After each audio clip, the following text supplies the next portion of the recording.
34 more days until we get married. We're here just planning. Lots to be done. Well, not too much to be done. For the most part, we're in a good spot. Today we're just trying to figure out some pictures for the picture frame, finalizing some logistics of the wedding, and working on our wedding vows. So yeah. No, I haven't been posting lately. I haven't posted a recent YouTube video in quite some time just because I've been in wedding land.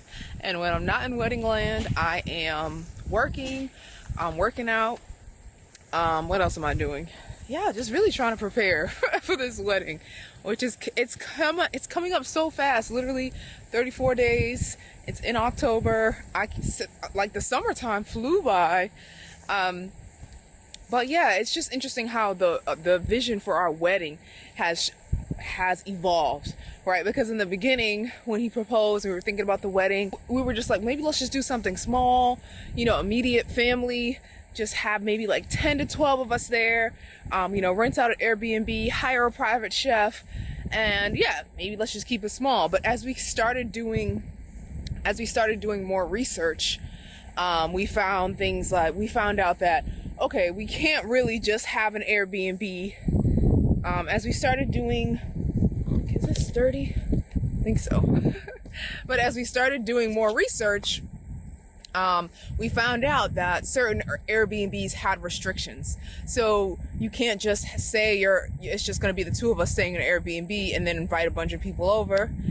So we're like, okay, I guess we have to change some things. And so then we found out another website that had like this beautiful barn that we just fell in love with.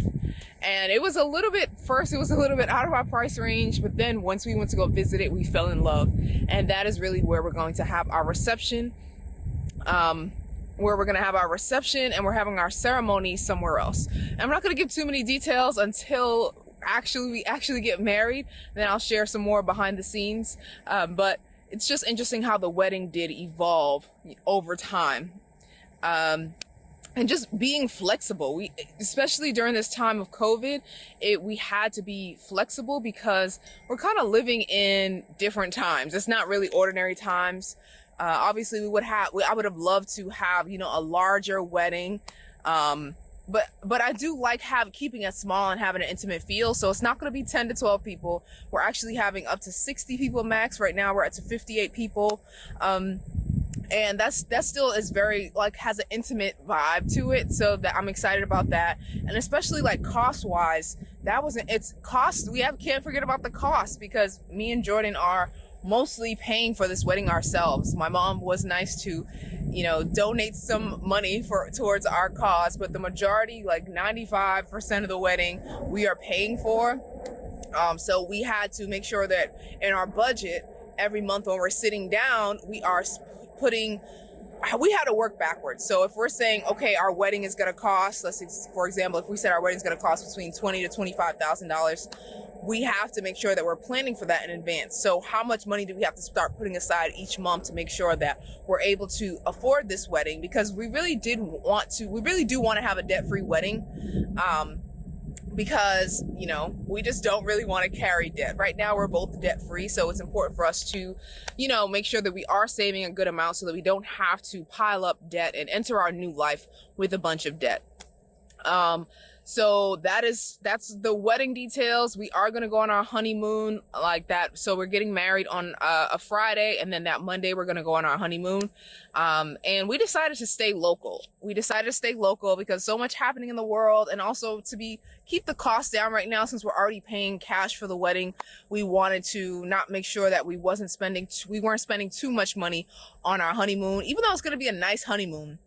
And honestly, wherever he is, as long as we're together, that's what's gonna make me happy, right? So we just enjoy each other's presence. So we could be right here, sitting on a bench. We could be reading. We could be cooking. We could be out for a walk or a jog. And it's just being in each other's presence is really what we value. So it doesn't matter where we are on the honeymoon. I'm like, as long as I'm with you, I know we're gonna have a good time. And so we're just gonna celebrate locally rather than going out the country somewhere. We'll probably go out the country somewhere in 2022. There's always time to travel.